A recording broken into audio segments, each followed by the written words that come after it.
This is the Political Paradox Podcast. Well-known libertarian, I don't know what we should call it, an economist, philosopher, Walter Block, and I came across somebody the other day, a libertarian who didn't know who Walter Block was. And I was shocked. And so I think I might, in the next couple of weeks, maybe next week, I might do a special episode talking about kind of some of the names in the libertarian movement, or at least people who I get my information from and people who I find interesting and engaging. And Walter Block is certainly one of them. He has some ties to Canada. He has lived, I don't think he's currently living in Vancouver. I know he was at one point, but he's very engaged in the Canadian political scene, having spent quite a bit of time here. And he wrote last week an open letter to Canadian libertarians. Now, I often edit a lot of the articles that I read here on the show, take out some quotes and insignificant things, to try and, speed up the article. But because this was, an open letter, I am going to read the whole thing. So bear with me here. Dear Canadian libertarians, I began this essay of mine with an attempt to promote the libertarian philosophy in Canada, with a quote from this editorial, Why Canada Needs More Election Debates, from the April 23rd, 2015 edition of Maclean's magazine. The editorial, It's time for civic-minded organizations to start proposing all kinds of debates. Maclean's would be happy to host the first one. So from Maclean's magazine. Scarcity causes conflict. The October federal election is half a year away, and it already is feuding over televised leaders' debates has begun. Should Green Party leader Elizabeth May be invited? The Conservatives don't want her there, claiming that she is a liberal in disguise. Liberal leader Justin Trudeau, on the other hand, is eager to have May show up. There's a precedent both ways. The Green had an incumbent MP in 2008, and so May took part in the leaders' debates. They didn't in 2011, so she didn't. But what about the Bloc Québécois, whose leader isn't an MP? What about Forces to Democrat, whose 2 MPs are almost the only evidence of the group's existence? If we're stuck as a nation with a 4-month campaign, we might as well benefit from it. It's time for civic-minded organizations to start proposing all kinds of election debates. Some could be free-for-alls with the leaders of all 6 parties currently represented in the House. And that's the end of the quote from Maclean's magazine. Now here's what Walter continued to write. Notice anything strange about this quote? What sticks in my craw is that this is supposedly knowledgeable political analyst means that only 6 political parties are in Canada: the Conservatives, the Liberal, the NDP, Green, Bloc Québécois, and Forces to Democrat. But there are any such organization that he overlooks? Go to the head of the class, and if you note the absence of the only political party in Canada that actually supports limited government, private property rights, legalization of victimless crimes, economic freedom, and the non-interventionistic foreign policy, that is, of course, the Canadian Libertarian Party. Why this insulting oversight? Of course, the main reason is that the powers that be, Maclean's and other major media, are not exactly in sympathy with the libertarian philosophy.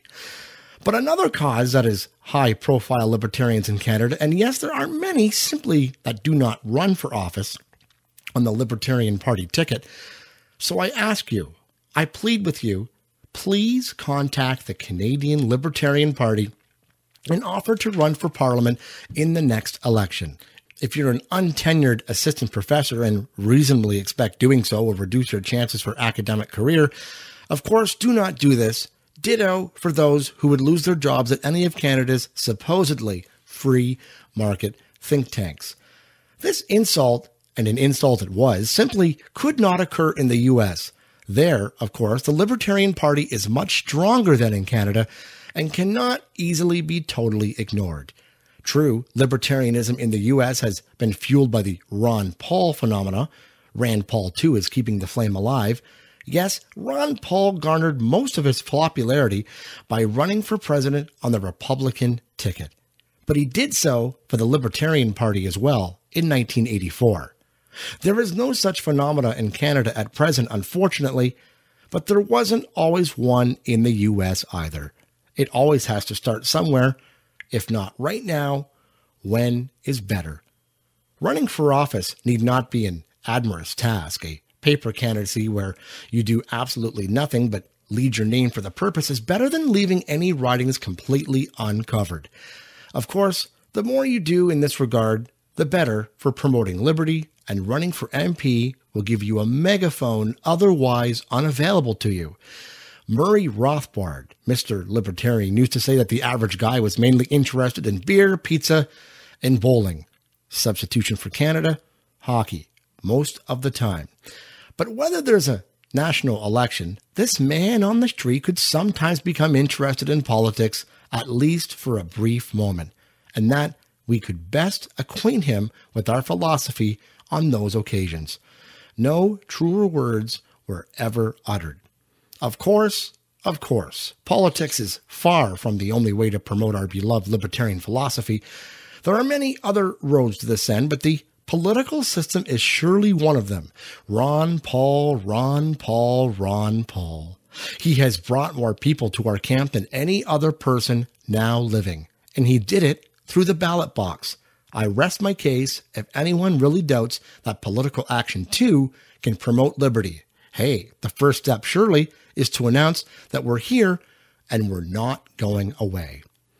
There are some highly credentialed libertarians who believe in voting, let alone running for office, is incompatible with our perspective. They are entirely wrong. If libertarianism is defined as adherence to the non-aggression principle, is voting per se a violation of the non-aggression principle? Of course not. Is running for office and losing necessarily an uninvited border crossing onto someone else's person or property? Of course not. Is winning and actually taking office incompatible? If the MP becomes Dr. No, like Ron Paul, and votes against every bill incompatible with our philosophy? Is it really difficult to see how this can be the case? But do we not give sanction to the state when we enter the dirty realm of politics?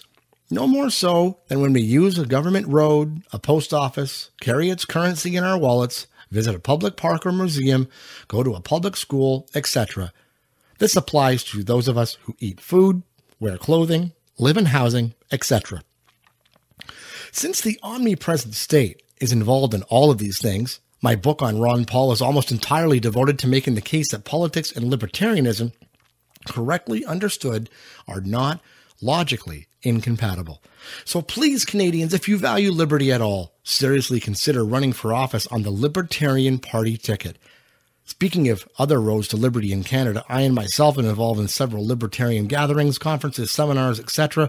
in the next few weeks and months, and I would dearly love for you to join me. And he lists a few of these seminars at Toronto. There's a few in Vancouver.